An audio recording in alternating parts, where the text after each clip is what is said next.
Right. I'll give you the run through again. Is that right, Kat? What we point here they call non-duality in some of the scriptures, or Advaita. And that's what Advaita means, non-duality, not two. And that's what we need to look at. Or if you feel like you need to, but some of you might, some of you mightn't. Doesn't really matter, but to recognise your true nature. That you're not this person, you're not this separate entity, you are not this individual. Because Advaita, non-duality, means one without a second, not two. Not the many, but the one, the absolute, or the great perfection, as I call it in Buddhism. The absolute. Nothing can be added to it, nothing taken away. But we've got this idea that we are these persons, these body-mind entities. And that needs, if you move to do it, to investigate, to see whether that is so or not. And Nisargadatta, in his book I Am That, I think it's the third or fourth chapter, got a whole chapter saying, you are not the person. The person is not reality. And it's not. But this is what we believe. What this idea we are, this separate entity, this individual, this person. But investigate it. And that's what needs to happen.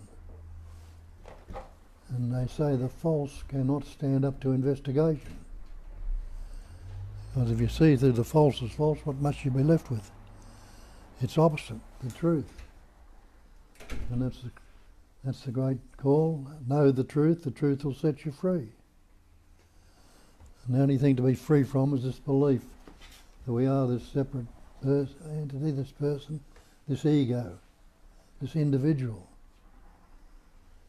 And that very word, individual, means undivided. And it's true, not of the person, but the whole manifestation is inseparable. It's indivisible. You can't divide it. It's all the one. They call it Satchitananda Namarupa in Hinduism. Sat is existence, Chit is consciousness, Ananda is the bliss of being or loving to be, and the other two factors, Namarupa, is the body. Nama is the name we've been given, and Rupa is the body-mind. And they tell you that body-mind is illusion. It's only seemingly so. And we've taken on this belief we are this separate entity, this individual, and we suffer accordingly because that's separation. You've separated yourself from the inseparable, the absolute.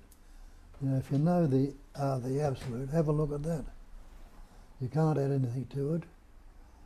You can't take anything away from it. So who can ever be superior to you?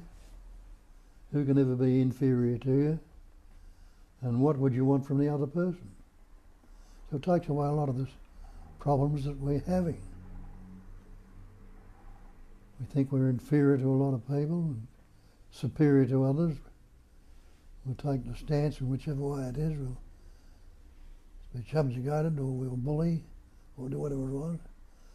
And he's got more than what I've got, so I've got to get it, I've got to acquire it, or do whatever it is. All our psychological problems comes about because of this sense of separation. In the absolute, everything is as it is.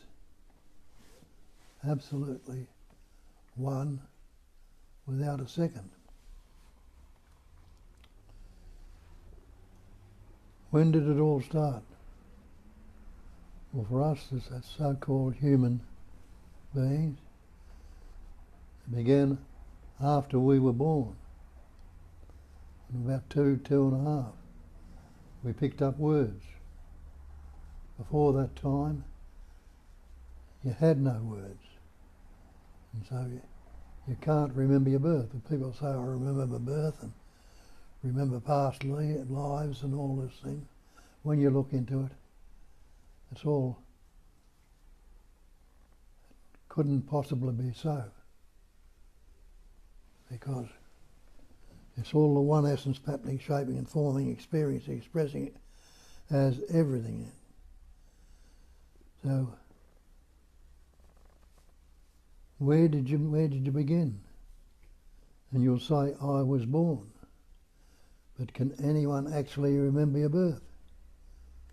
You can't remember your birth. Why? Because you had no words.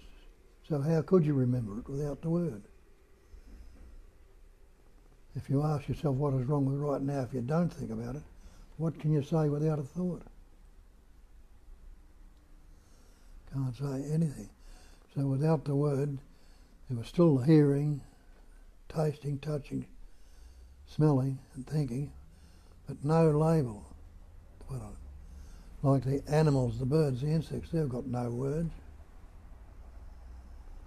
But those sounds, there are sounds come through, and sound can be a sound of danger, can be a sound there's food here, a chirp or a noise, or a sound of mating. So they get along without the words, but they're not suffering, creating stories, imagining some future time, or hanging on to some past event which we beat ourselves up with and carry around for years and suffer accordingly.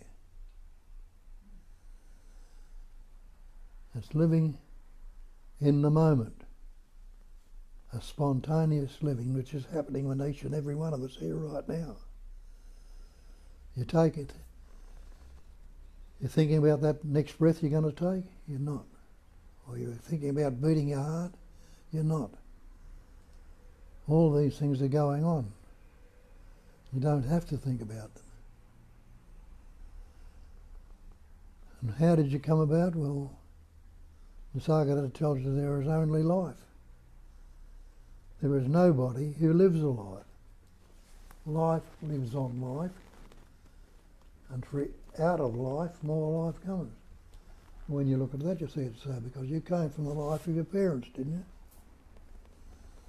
That animating life essence, that you call your father, that intelligence energy that's expressing through that pattern and enlivening it, enabled in that pattern a microscopic particle called a sperm to form in it. You can't see with your naked eye. Through the essence of the food and the prana and the breath and whatever else is there, all the elements were there, enabled that sperm to form. That sperm was suffused with intelligence energy. It knew what to do. The same thing in your mother. That animating life essence in your mother, enabled in that pattern another microscopic particle called an egg or an ovum to form. That ovum was suffused with intelligence. It knew what to do. It attached itself to the wall of the uterus. It wasn't just hanging around inside. It attached itself, and the sperm, knowing what to do, swam to the ovum, implying that both of them were suffused with life or intelligence energy. When those two came together, genes of one another, and the genes that were there, whatever's in that, in the mother through the food she's eating and the prana, enabled that little embryo, that little fetus to form. What were you doing about it then, as a separate entity?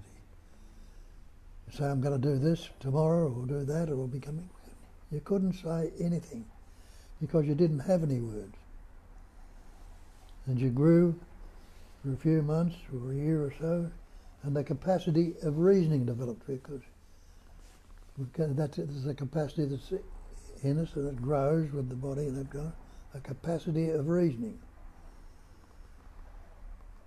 And your parents fussing you around you, you're hearing what they're saying, and you take it on board, you learn the words.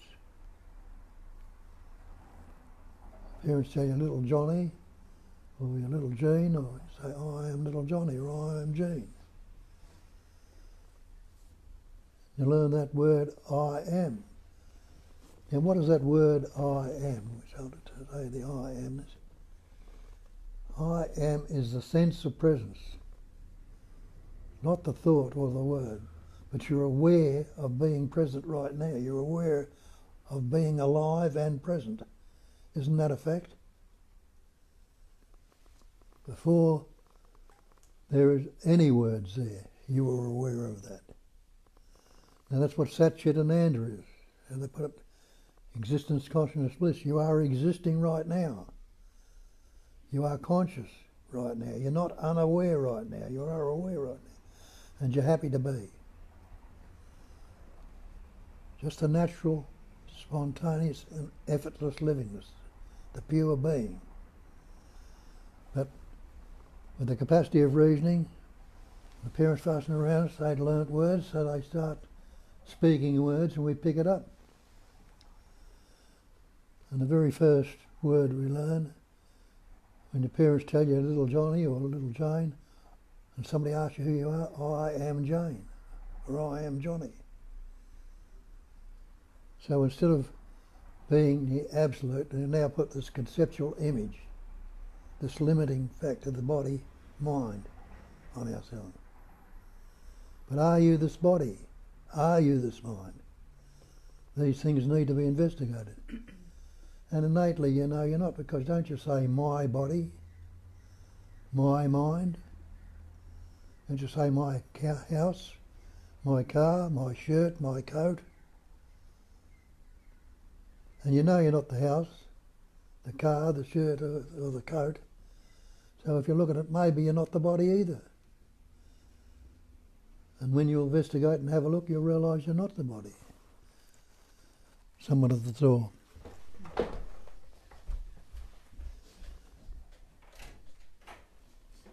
Have a look and investigate.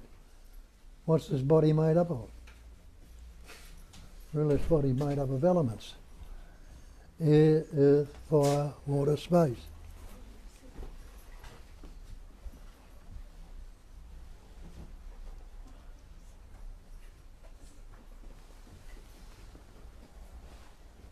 Well, take those elements out of your body. See that that's all it's made up of is elements. Take the air out of your body, you wouldn't last too long. Take the water, you die of thirst. Take the body temperature, you get hypothermia. So it's made of volatile. Get out of space, get off the earth. You can't. So you realise you're not separate from those elements. And all those elements can be broken down to subatomic particles into pure energy. So this body is nothing but a vibrating pattern of energy. What about this thing called mind? Again, we take out this mind. My mind. Well, show it to me. If you think you are. Show me a thing called mind. When you look at that, you realise there's no such thing as mind apart from thought. What we call thought or thinking, we call mind. And if you are a thought, which particular thought would you be? Wouldn't you be that I thought, that primary thought?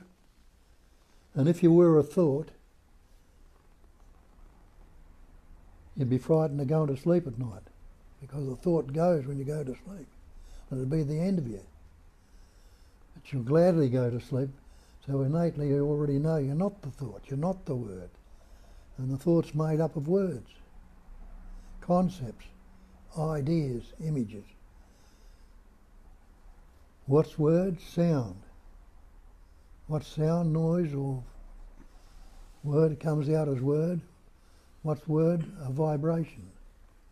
And what's a vibration? A movement of energy. So this body-mind entity that we take to be real, it is real in its essence, but not real in the appearance. And that goes for everything else also. Not how it appears. It's real in its essence, the one essence that's patterning, shaping, forming, experiencing and expressing as everything. And they put the label God on it in a lot of places, some of the ancient traditions. But I don't use that term because there's all these different religions got different ideas or concepts about this thing God, what they believe God to be. I call it intelligence energy, and that's just a label also, that's not it. But it's pointing to it. When I'm talking about intelligence, I'm not talking about your intellect. I'm talking about the same intelligence that forms it.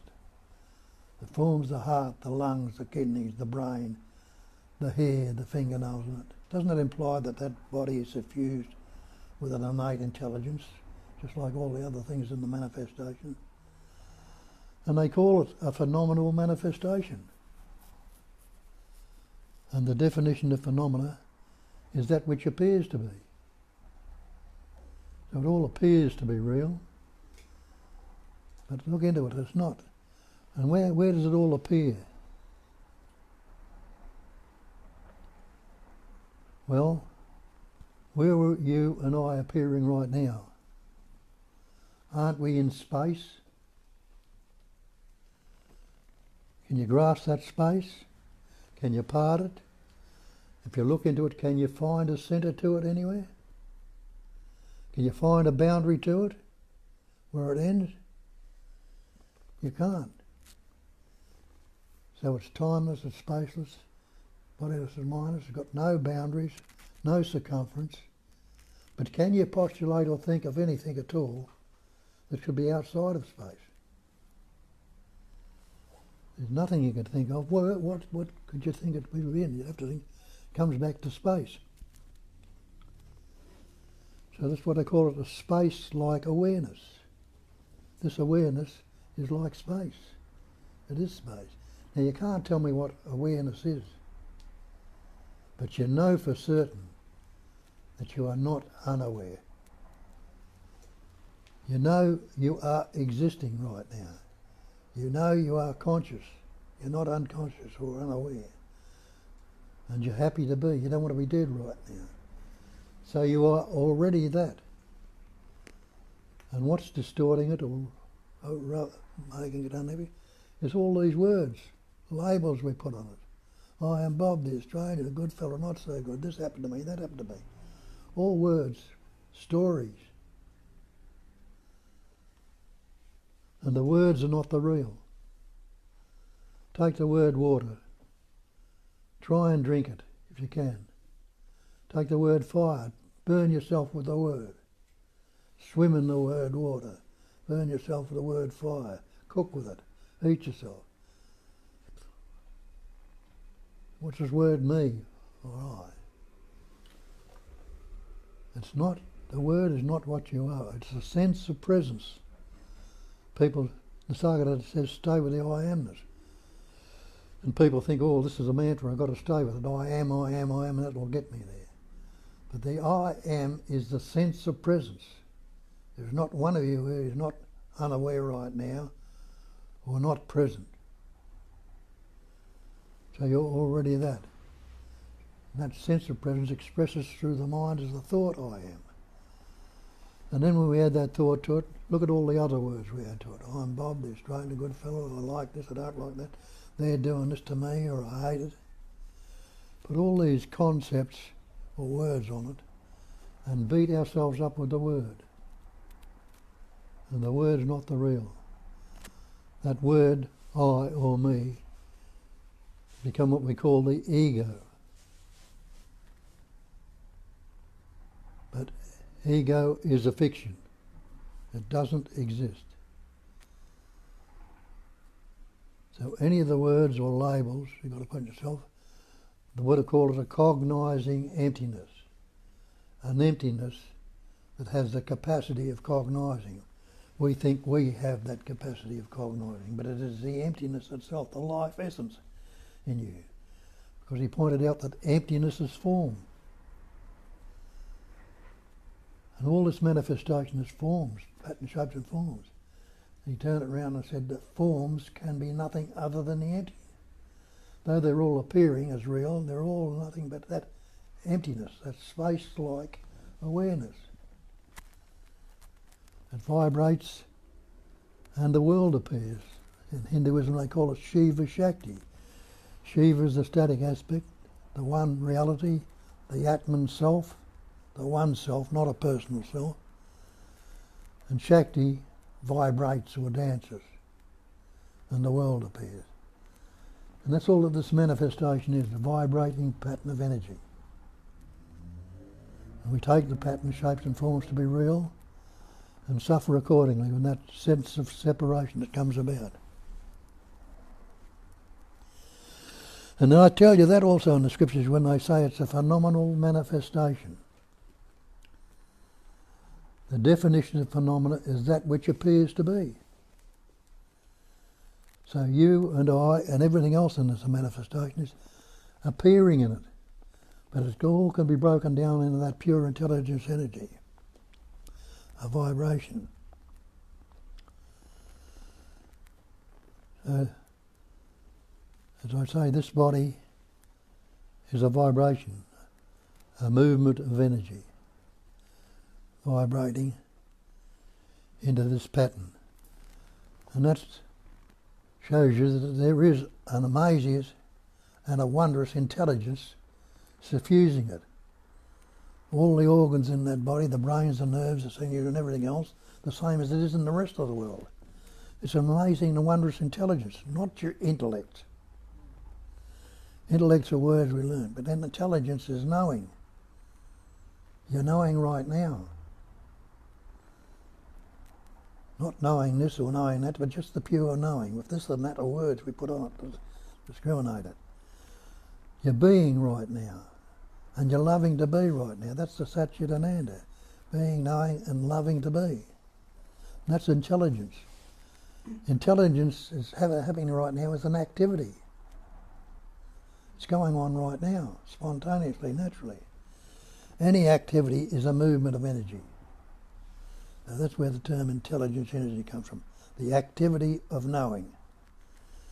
And so, again, there's that knowingness there. And the beingness is there, the knowingness is there, and the loving to be right now. You are.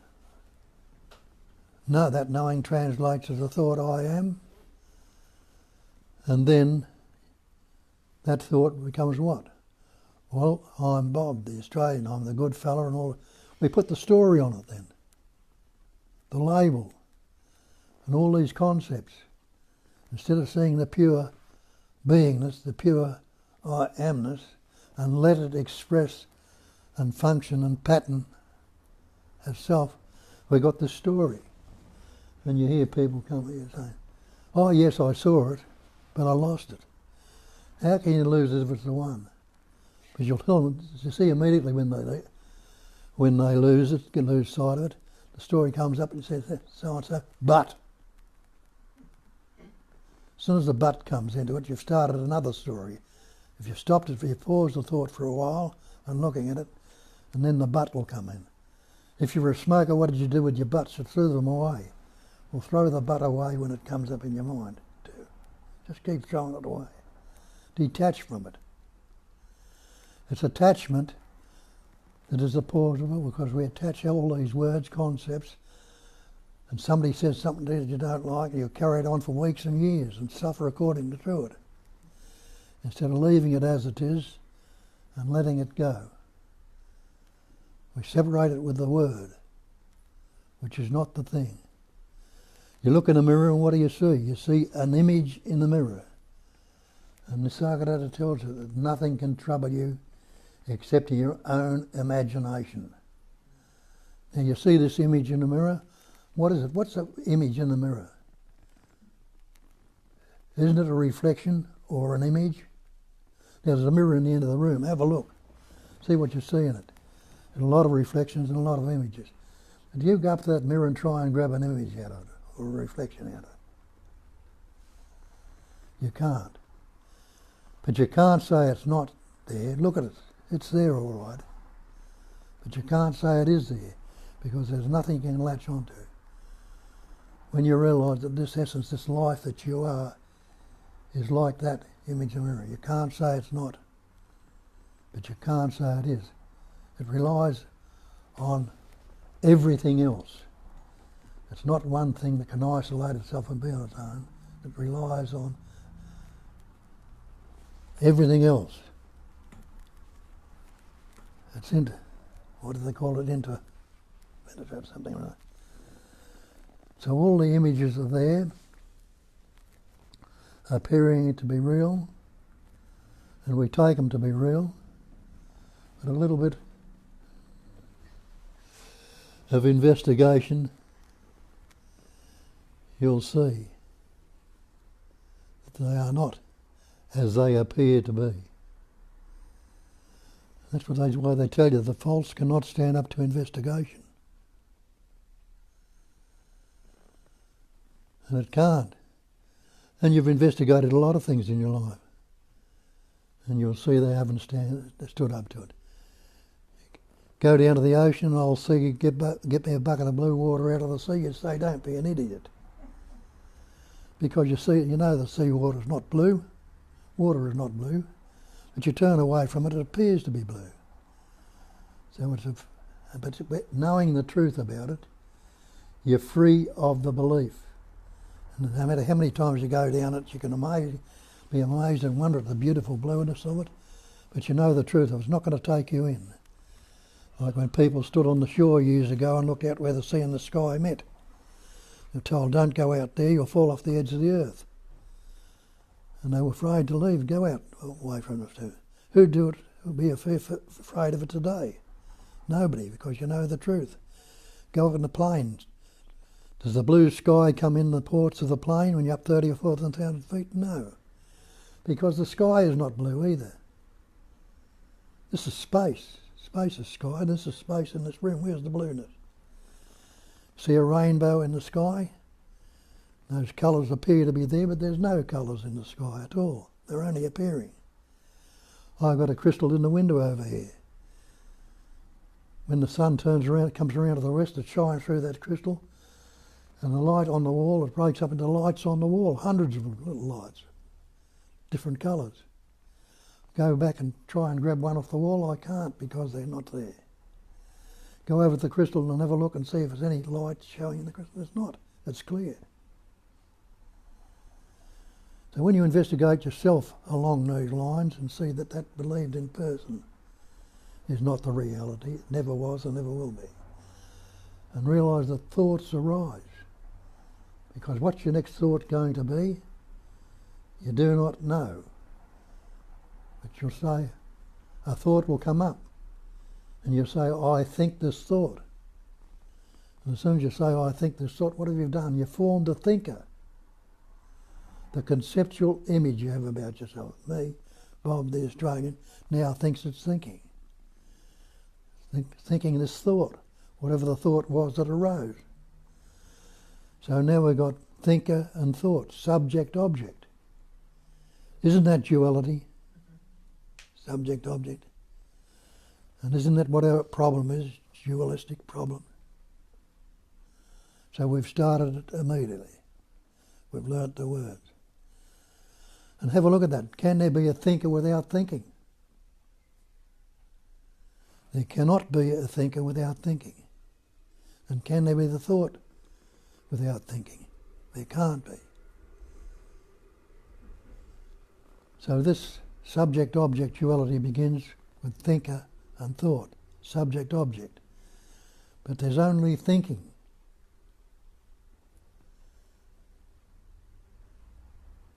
And Shakespeare told years ago, there's nothing either good or bad, but thinking makes it so.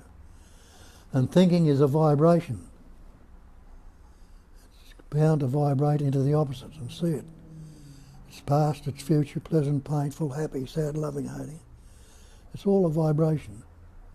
The vibration's a movement of energy, that intelligence energy that's doing a lot. But we've labelled it me, and me believing it's separate. And it starts to hear of all these religions and concepts. It starts to look, because of the pains and fears and anger that's coming up with that sense of separation and division.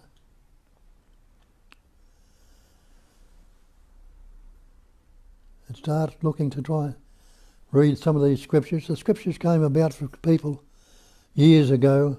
Someone has recognised the true nature and understood it. But it'd be only someone in a small village somewhere, and there wouldn't be many interested in it. It only passed on to one or two or a few, and some of those few would get it, and then, well, I can use this, make something out of it. So they put all sorts of, they contaminated it and corrupted it and put all sorts of limitations on it and boundaries, and say now you've got to become this, you've got to become realised or understand this, and you're free of all your bondage and all your fears and your anxieties. So they capture millions of people, get them into this conditioned existence. And I've set a lot of these people up as saints, sages, saviours and seers. And they become the teachers or the gurus.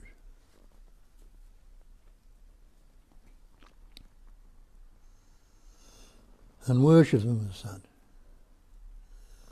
But what are they doing? They're setting up the messenger and worshipping the messenger and losing sight of the simplicity and straightforwardness of the message. It's the message that is important, not the messenger who carries it or doesn't carry it. It's the message that is the reality. And they tell you, like the Taoism, they say the Tao that can be spoken of is not the true Tao. Tells you in the Sing Sing Ming, the great way is not difficult for those who have no preferences. When love and hate are both absent, everything is clear and undisguised. Make the smallest distinction, however, and heaven and earth are set infinitely apart. If you wish to know the truth, hold no opinions for or against anything. Hold no opinions about it all. Leave it as it is and let it express as thoughts come up and express. And if you leave the thought that comes up, the spontaneous knowing, the spontaneous functioning, it is the inner teacher. Intuition. What's tuition? Is a teaching. Intuition is what's inner tuition. And it tells you that in the scriptures. Thou shalt hear a voice behind you saying, this is the way. Walk ye in it, whether you turn to the left or turn to the right. That guides you. That is what guides you, that inner tuition. And Einstein tells you that when he says, I worked on this problem for weeks and weeks and months. Did all the work on thinking constantly about it. Never got anywhere. One night I went to sleep and woke up and there it was next morning. It dawned on me. And he tells you that also. He tells you that everything is energy. Supposed to be a physicist. There's more non-dual than the non-duals in a lot of the things he says. Turns the times of fiction also. When you look at these things that see it so. And here we are trying to grasp it with a concept. And Nisargadatta says, we try to grasp it with a concept and we fail. He says you're bound to fail. You can't do anything else but fail because it's non-conceptual awareness. Awareness without any of the concepts or words on it. Just pure, natural, ever-fresh presence awareness, which is spontaneous. It's not time-bound. Past is dead and gone. You can't live in the past. You can recall it, parts of it. You can't recall it all. And only the parts you can recall that you're giving to it while you're recalling it right now are the actuality. The rest is dead and gone. The future hasn't arrived. You can anticipate and imagine what you're going to do after you learn it, how you're going to think of it. But that's not it either. It'll be now when you're thinking of the future. And this now is spontaneous. How long does now last? Well, before it gets any duration, it is now spontaneous. When you get the story into it, it has duration and lasts for a long time. Without duration, it just comes and goes spontaneously, ever fresh, ever new. Recognise it. Know it for certain. Let it live you and be you as it is. And what is means it's unaltered, unmodified, uncorrected.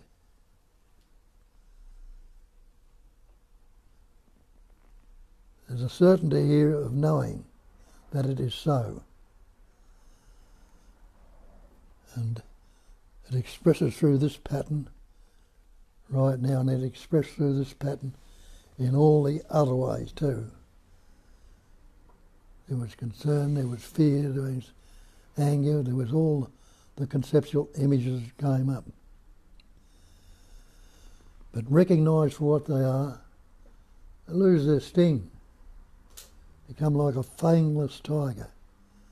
They can chew away at you as they come up, but they can't hurt you unless the energy of belief goes into them. We believe something and put that energy in. This is true. And what's belief? Look up your dictionary and see what belief is. An unquestioned acceptance of something in the absence of reason. Acceptance of an alleged fact. We allege it's been told it's real and take it to be real, that we're told, I am Bob, or I am Jane, or I am Joe. We believe it without questioning it and take it on accordingly. Instead of recognising that you are the absolute, you are the great reality, the one without a second, you have always been and always will be. We get lost in this conceptual imaging, and it may go on for years, it may go on forever. But if you're fortunate enough, when some of us are not satisfied the way things are going, we look at it a little bit further, and you might come upon a teaching like this that will resonate with you, and it'll take you where you've got to go. And that's all that needs to happen. Be open to it. Recognise it. And know the truth. So, if you've got any questions, you can ask them what they're saying, or get into it, whatever.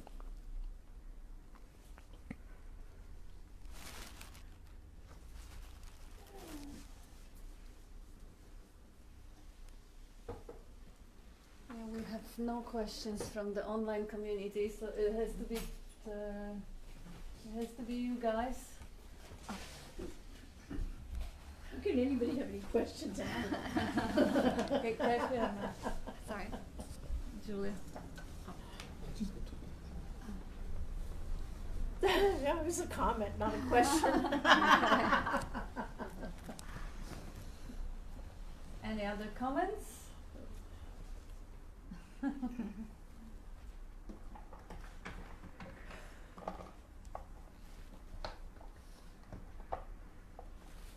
have welcome messages for few people, but that's it. Good morning. All lovely expressions of the One Essence, Tanya says. Good morning, dear Bobcat and everyone from Xanthi. Hi all from Kathy. Good morning from Tudor, Donna, Alex. Yeah, that's it.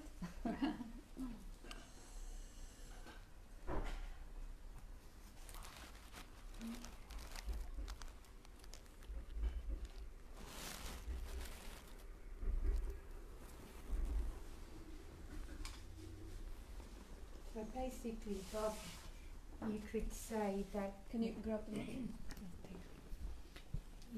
You could basically say that it's not what you've got to get, it's a constant thing of what you've got to let go. What you going to? It's the basics of it is that it's not what you have to get, Yes. it's what you have to let go. Yes. Just the simplicity of it is let go of the thoughts, let go of the emotion, let go of everything, and that'll help you sit in more in your own presence. Beautiful. So as you do that more, then Clearer it becomes. the clearer it will become. And that's what you're saying is recognising, because then you've got an opportunity of recognising your true being. Yes, exactly. So therefore, for me, I think then you don't no reading any more books, no listening to so many things, just letting go as the appearances arise. Exactly. And then your own freedom is waiting. Well, it shows itself then when there's no chatter going on, Yeah. in its clarity. There's no clouds in the sky, and it's much clearer, isn't it, without the clouds? Yeah. Without the thoughts in your head, it's much clearer. The recognising, the knowing, and it's a chance for more and more clarity to come up. Happens by itself. So instead of it's kind of it starts off as a practice for me is stop being fascinated with my own thoughts. Rather, because if I go into struggle, it's dualistic. Someone's battling. And thoughts will come up, but if they can be useful, utilise them. If they're not useful, don't attach to them, don't fixate on them. So it's a practice. Yeah, well, Yeah. it's not natural. It's a natural doing. It's not a practice, really. You'll want to do it without doing the practice. Who's this happening to? Happening to me. But wait a minute. If I don't take delivery of it, leave it as it is, what happens? See. You Okay. find whatever is appropriate, natural response, instead of a reaction, and things like that.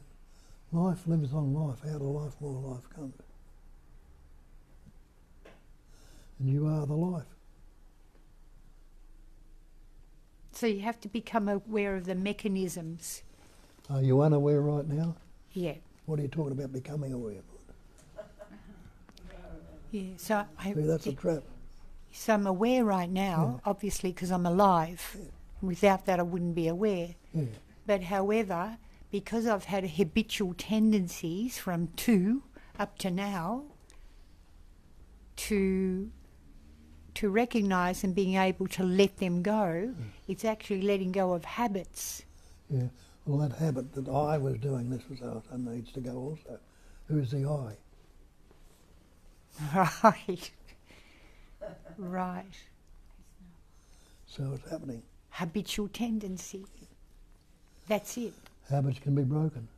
Mm. You don't fixate on them. Yeah. Thank you. Thank you. We got one question now from Tanya. She says, so the me is just a memory, a pattern of thought. Yes. Yes, it's only a memory, an idea, a concept, a word. What's wrong with right now if you don't think about it? Can you have a me without a thought? You can't have a me without a thought. No.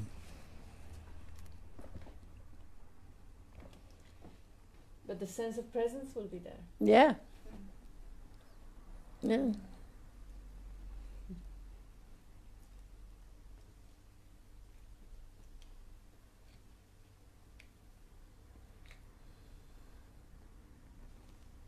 I do.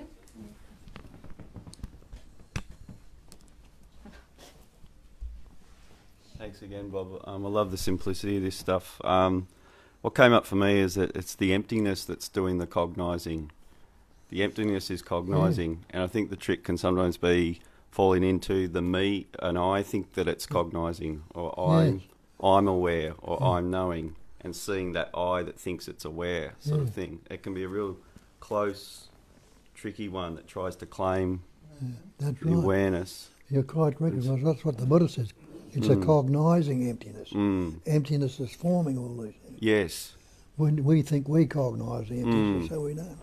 It's direct. It's so direct. You can't. It's direct's not even the word. Yeah. Yes. Thank you. Yeah, because it can get very subtle. That me trying to claim it, I think, and Certainly does. Sorry. I say it certainly does.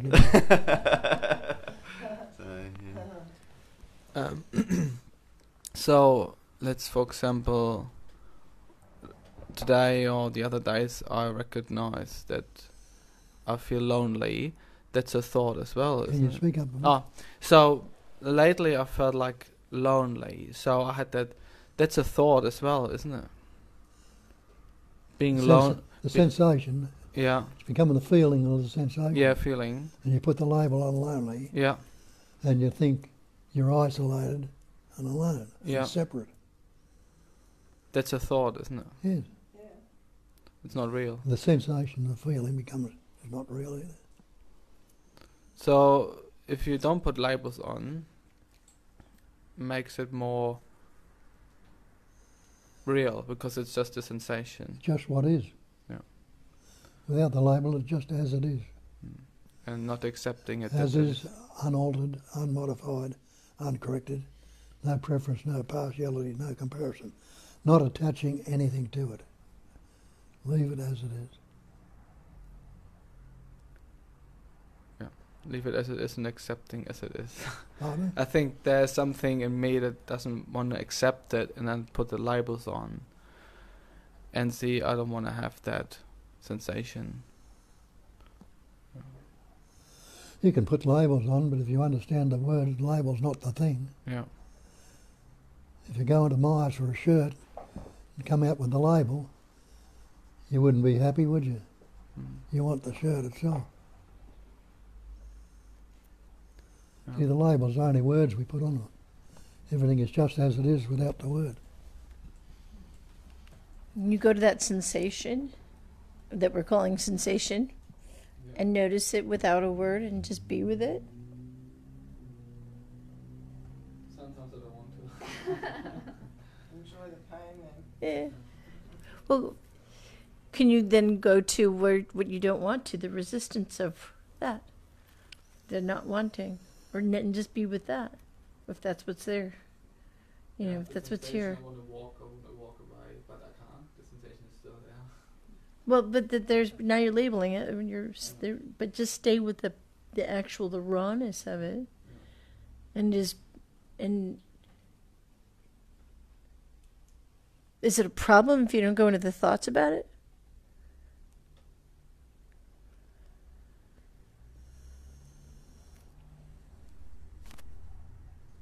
I have to be aware that I'm thinking and if I want to or not want to think. Like the start, we have to be conscious of that I'm thinking.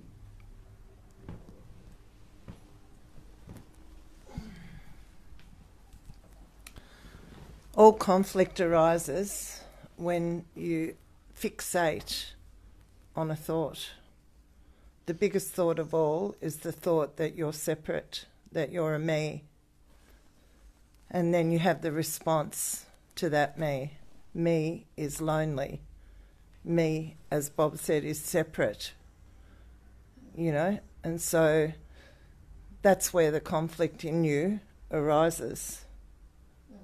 Is it the identification or the fixation on the thought that you're a me that's separate. And then everything that comes with that is a response to that me. Yeah, because it's where everything started. That's exactly right. So that's the core. You know, when you actually see there is no me, all the other things that go with it drop away. But old habits die hard. We have a habit of feeling separate. We have a habit of having all the other things that go with that identification with that me.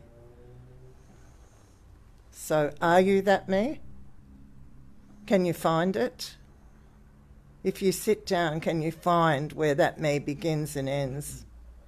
Or is it only a memory of you? Can it only live when you think about it? Just have a look at that. Have you ever? So yeah, it's quite easy to understand. Like it's logic, but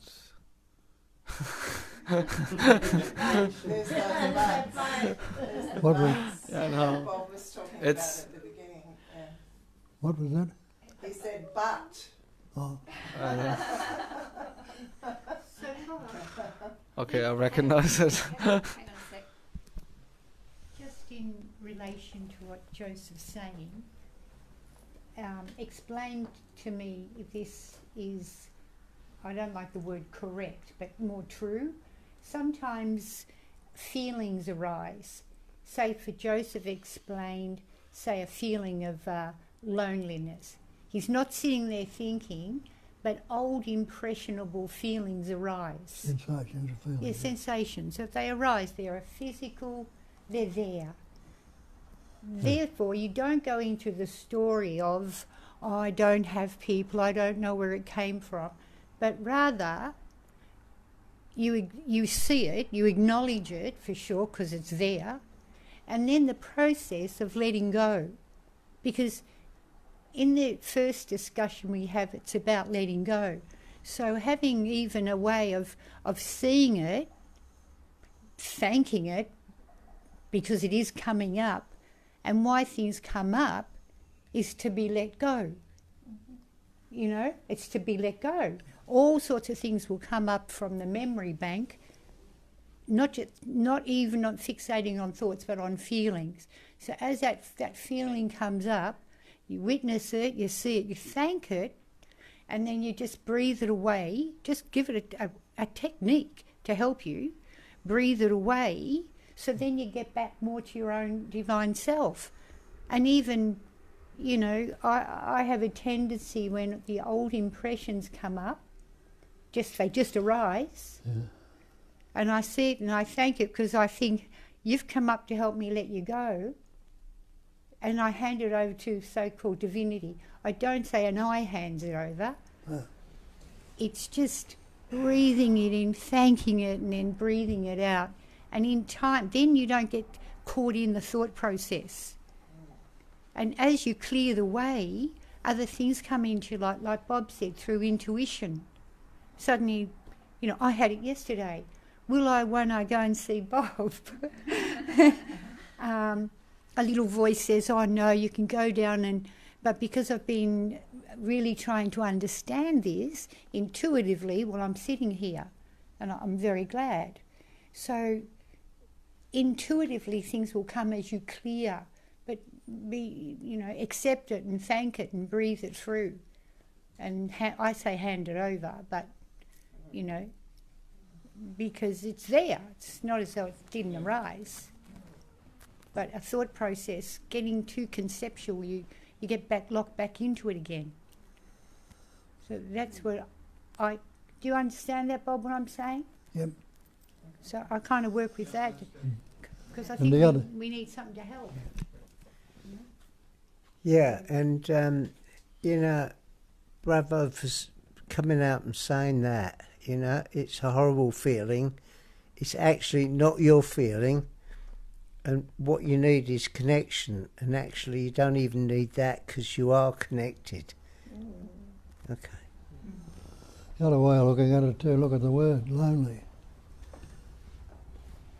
I mean, think you're isolated, but you're not. Take the L off it, what is it? Only. One, alone, or one. See it as the one That's essence. clever. Then you're not going to be the isolated form anymore. If it's the one essence, it's everywhere, every when, every how, every why. And you don't have to put the conceptual image in, I'm isolated, and make the story about that. Just realise it's still only the one. a question here from someone. Actually, Tanya is saying to the previous conversation about the me being a pattern of memory. She says, exactly, Julia, no thought, no me. That shows the me is false, and what remains is more essential, more what I am.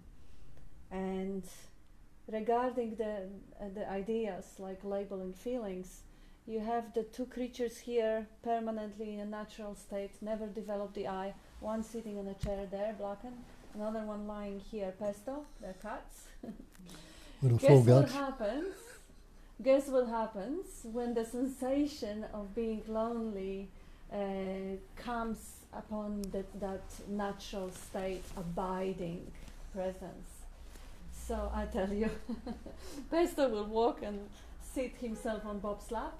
If Bob happens to be watching something on YouTube, Pesto will come and walk over the keyboard and find the way to actually just medicate, self-medicate, whatever the sensation is.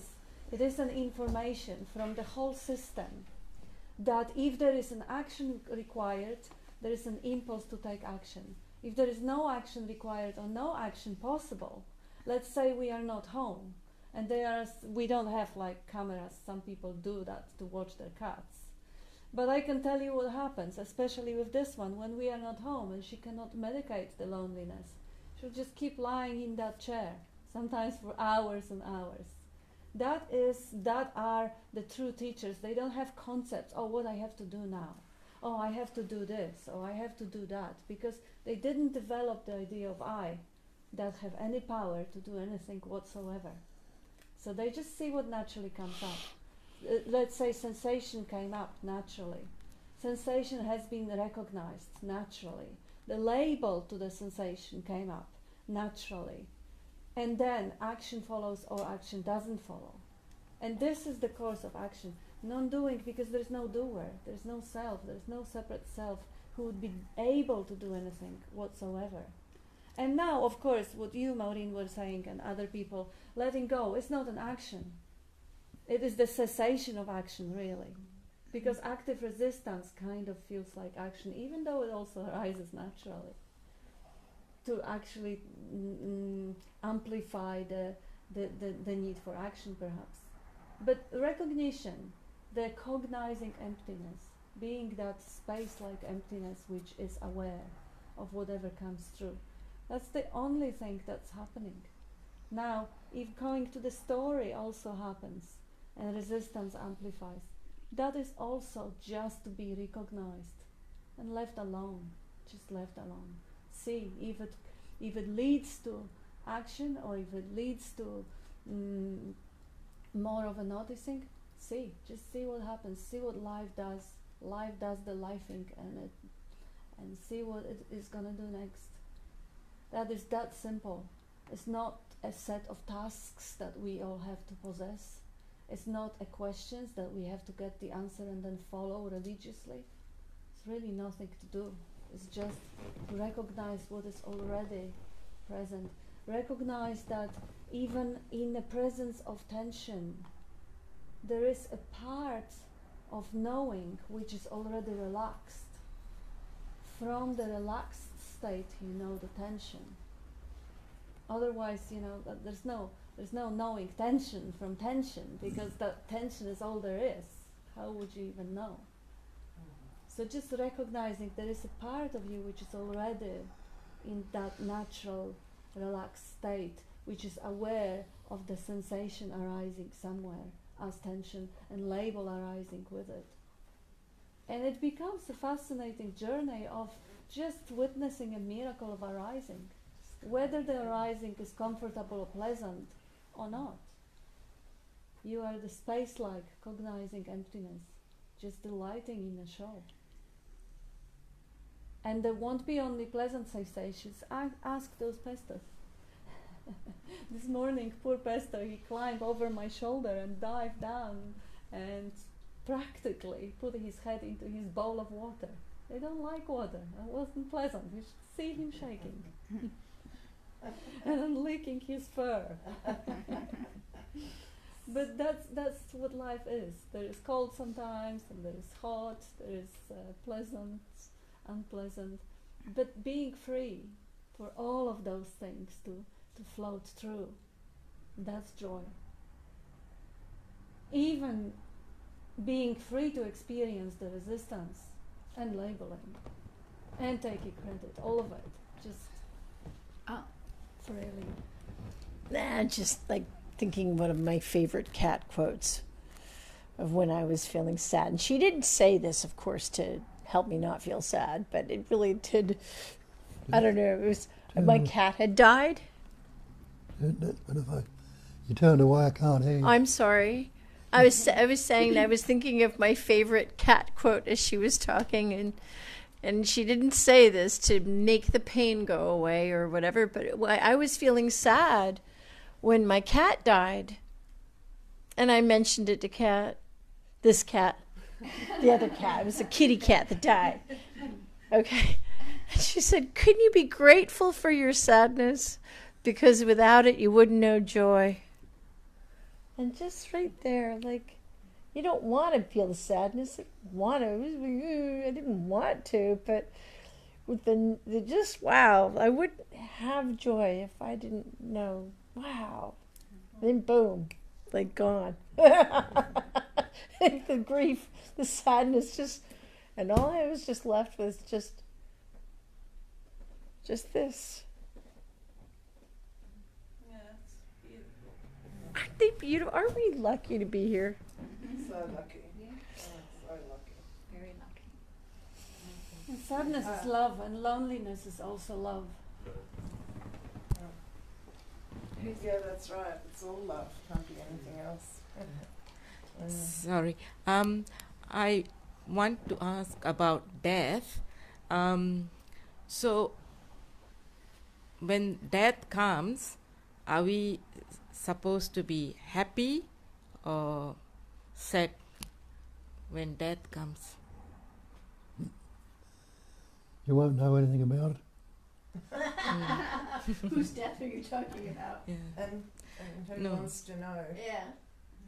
So, am I supposed to be afraid of death, or am I supposed to take it like? Well, most people are afraid of death. But where, if you understand and reckon, where you're going to go to? You're going to came out of space, everything goes back into space. The pattern, shape and form break down, but the natural space itself, the life essence, has never been corrupted or contaminated in any way, shape or form at all. There is only life. That's all there is.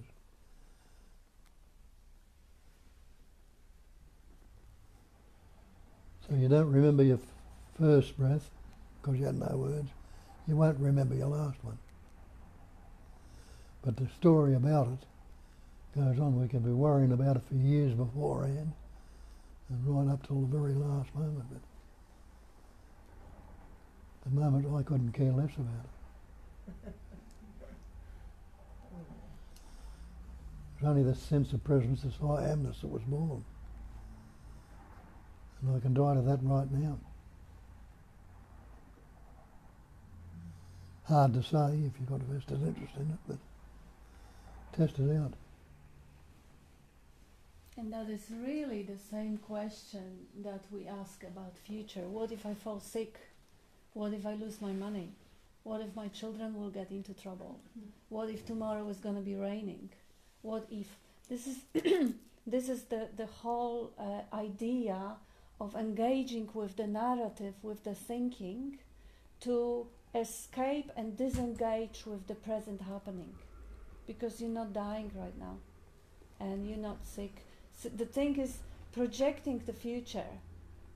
How am I going to feel about my own death? How am I going to feel about my children's death or my parents' death? Or about how am I going to feel?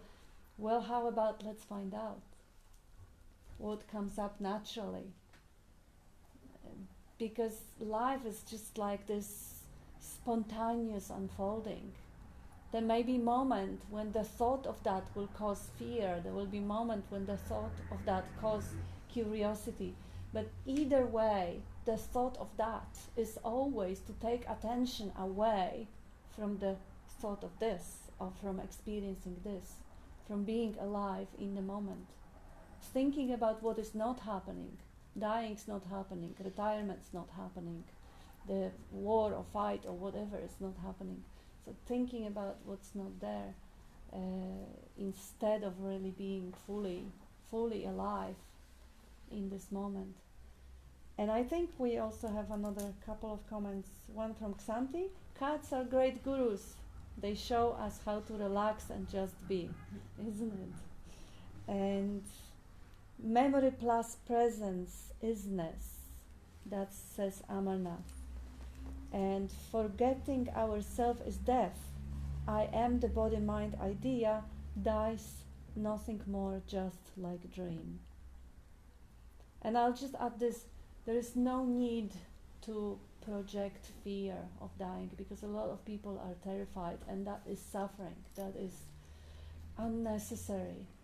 Because as Bob said, are you afraid when you go to sleep? And the sense of me goes to sleep, in a deep sleep, there is no me, there is no problem, there is no fear. And in that manner, death, the dissolution of the consciousness, is the final awakening from the dream. So now it's nothing to fear, because there is no one to experience the consequences of dying, because the one to experience it is the pattern of, you know, the electrical stimulated whatever memories, and that pattern is no longer there. So there's nothing to fear. Is it something to look forward or be happy about? Again, first of all, it's nothing that is happening right now. Let's find out.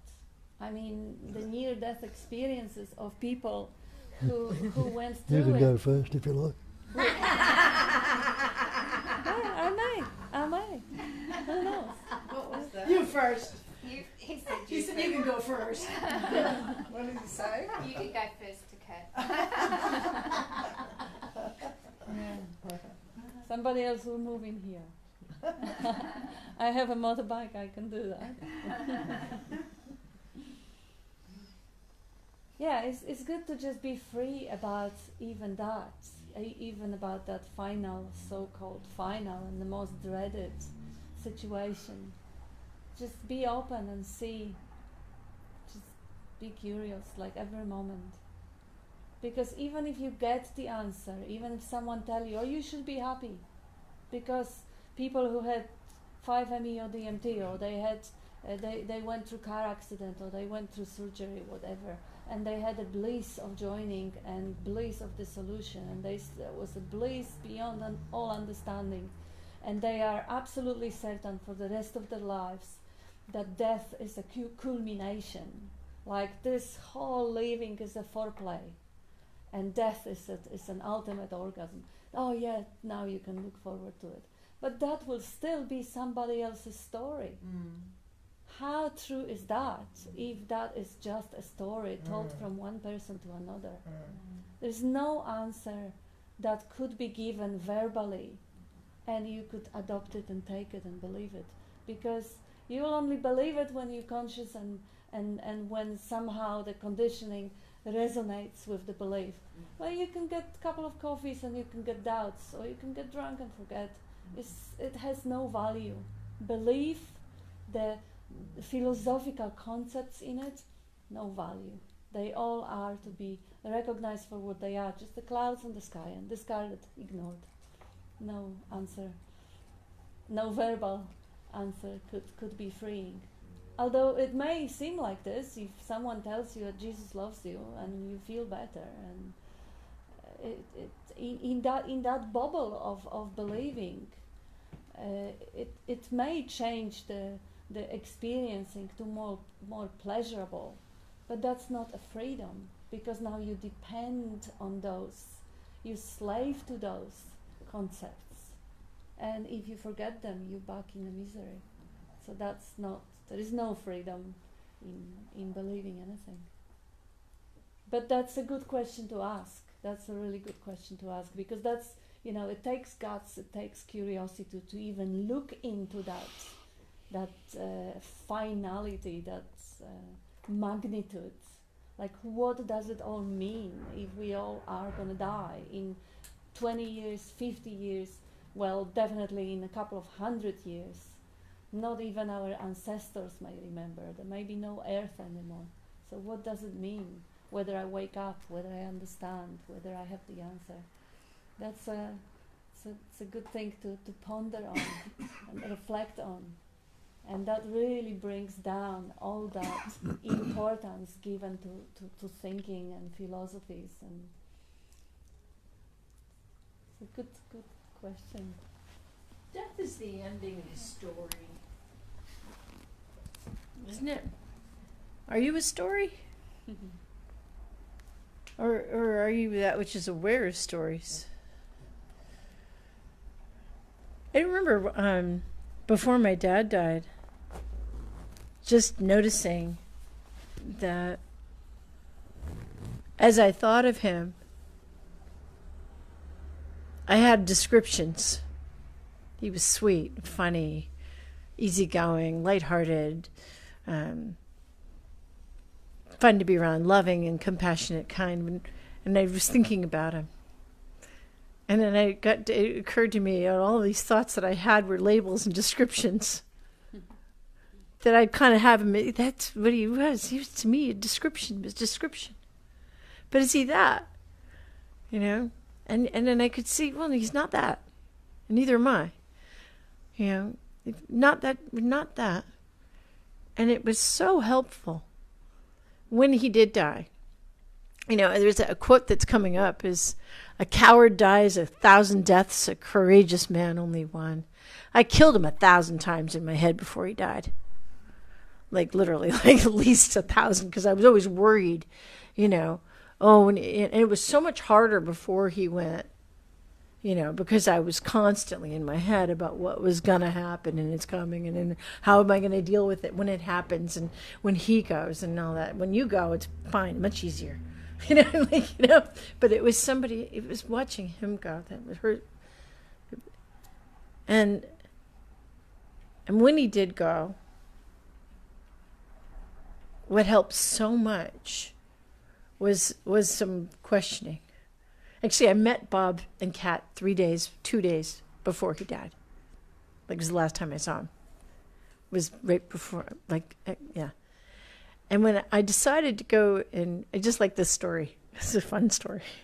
I decided to go and visit the body because, as ironic as it is, I know that by trying to facilitate grief, I'm not allowing grief, but nonetheless, I thought, it'll help with the grief, right? So I went to go and see his corpse because he died while I was on an airplane coming home.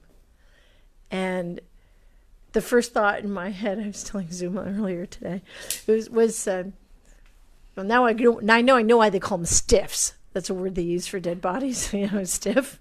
But the second thought that came up was, but that's not proof that we're not these bodies. I don't know what is. And what helps so much when I found myself in moments of longing and missing him, and this one question just helps so much. Can I find where we're separate? And take a look. Like, it's got to be a genuine look. But that question, wow, I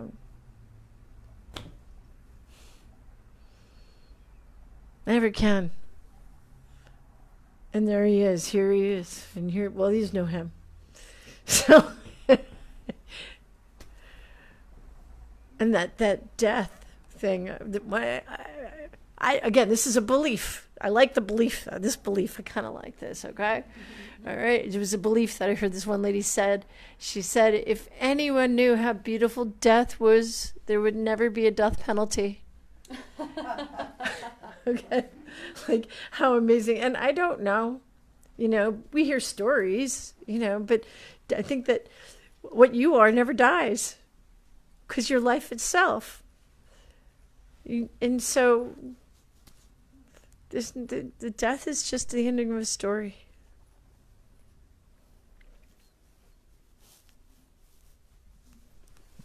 There's a comment here from Amarnath.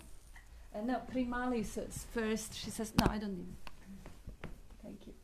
Primali says, we are lucky. Thanks, Bob and Kat. And then Amarnath says, forgetting ourselves as death, I am the body, mind, idea dies, nothing more, just like dream. Fixation of any thought is real death. And Gilbert says, a simple suggestion is to watch the mind and see how it operates. If you keep following thoughts instead of observing them, then it will all remain a misery. Brilliant summary. Isn't that true? Yeah. Keep following thoughts rather than acknowledging them. And James says, spot on, Gilbert. And Kathy, can we find where we are separate? No. Beautiful. That's it. Back to you guys.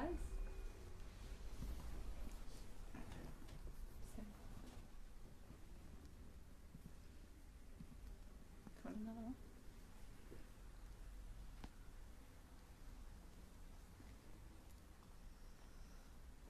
No, take it. I've got one. Sorry. So, what about prayers? Like you wake up and then you pray, you meditate. Do we still need to continue doing that? Like it's like a ritual. Like, you know, if you don't pray, if you don't meditate, you feel one kind. Like, oh, I have to pray, I have to do this. Do you know who you are? What are you praying for? And who to?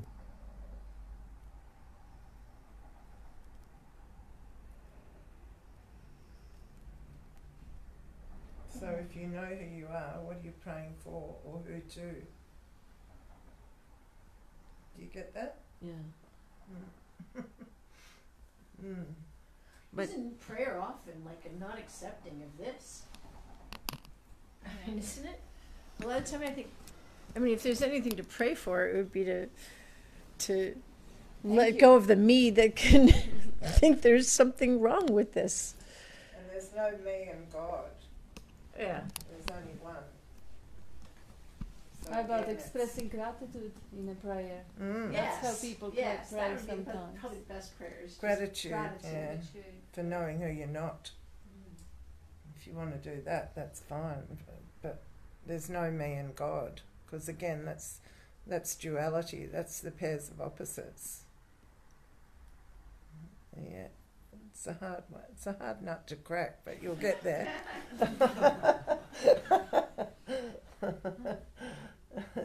And there's no one to meditate. No, that's right.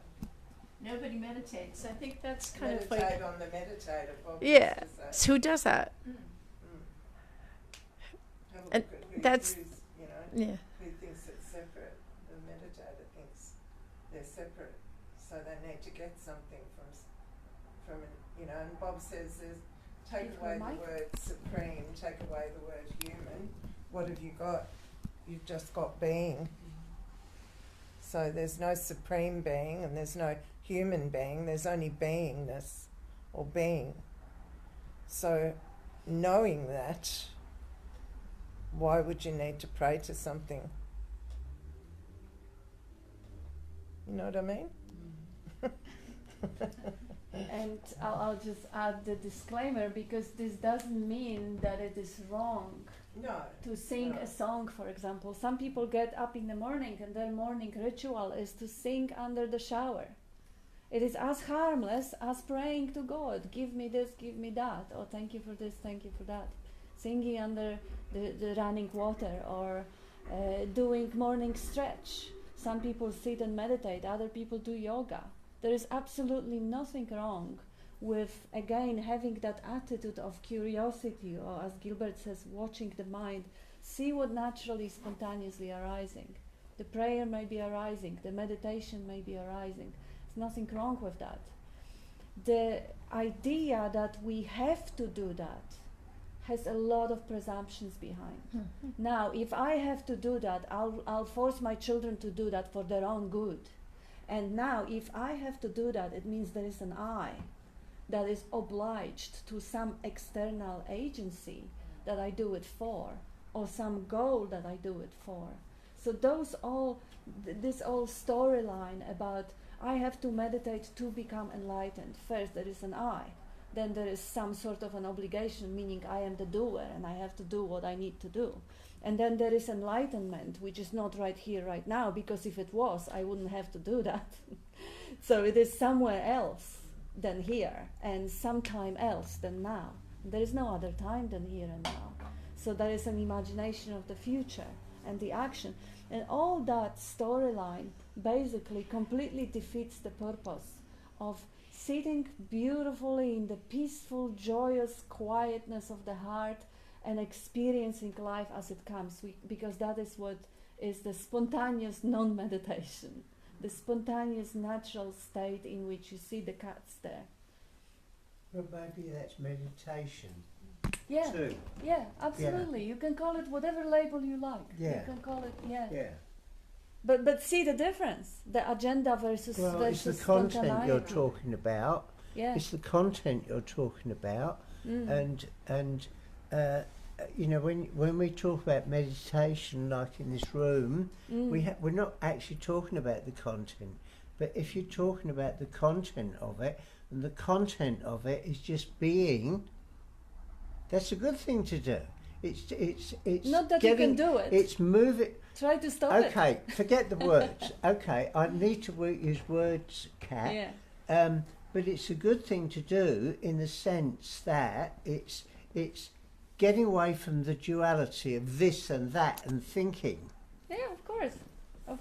Yeah, it's absolutely nothing wrong with spontaneous presence that's spontaneously arising. Yeah. But the moment then when you actually tell yourself a story that you have to do it, you have to force others to do it because there's something to gain in future. That's not it. That's not it. And I love what the, you know, I know this is taking it back to duality, but I love what it says in the AA Big Book. It says, never pray for yourself, only pray for the knowledge of you know, we've got to use words here, and I am speaking dualistically, but only pray for the knowledge of His will for you and the power to carry that out. So in other words, you know, you're basically saying you're powerless, even in that non-dual sense. You're basically saying, you know, you can do it all and direct me, you know, because there really isn't a me. So if you're praying, don't ever pray for yourself, because there is no self anyway. Yeah. And, you know, but if it's a habit to do a ritual, enjoy it. Nisargadatta used to sing with the people in Bombay doing bhajans, you know, but he knew who he wasn't. He still did it, you know. But if you do want to pray, never pray for yourself. Firstly, there isn't a self, and it's just another form of self-centeredness, praying for yourself. Speaking.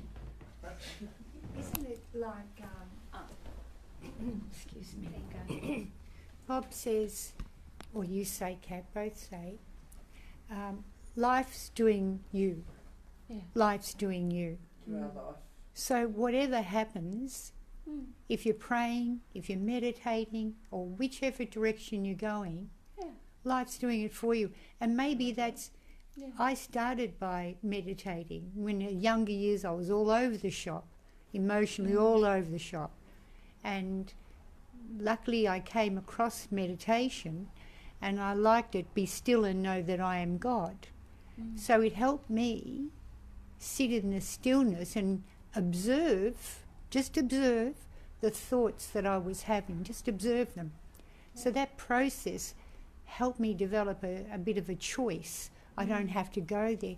So like you say, life's doing you. And I think, and I'm very grateful that time meditation came into my life. And even today, it's the first thing I do in the morning is be still, in that little, be still with gratitude. That I however I got there, I don't know, but I'm grateful for that. So I kind of think whether it's praying or 12 steps, whatever life's bringing, it's bringing you somewhere. Yeah. You know, so Yeah. like you said, if you're doing it because you want to good and well, not because you have to, because if you think this has got to be it, but it's still kind of a process, life's process. Yeah, seems like it. It may Seems seem like that, it, yeah, because, and if it's helping you or giving more peace or letting peace arise to true nature, then Absolutely. You know. Like yoga. Nothing wrong with practicing whatever is Yeah. like Bob Whatever says, arises. whatever arises, Yeah. you grab it. If it's that's how I look at it. Grab it.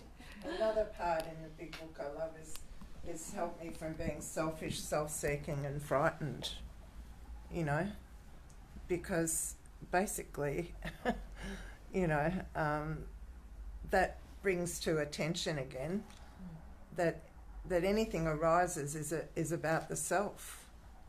And what Bob's saying here is there isn't one, you know, but if the practice is to help you point back to the truth of your own being, whatever it is, go for it, you know.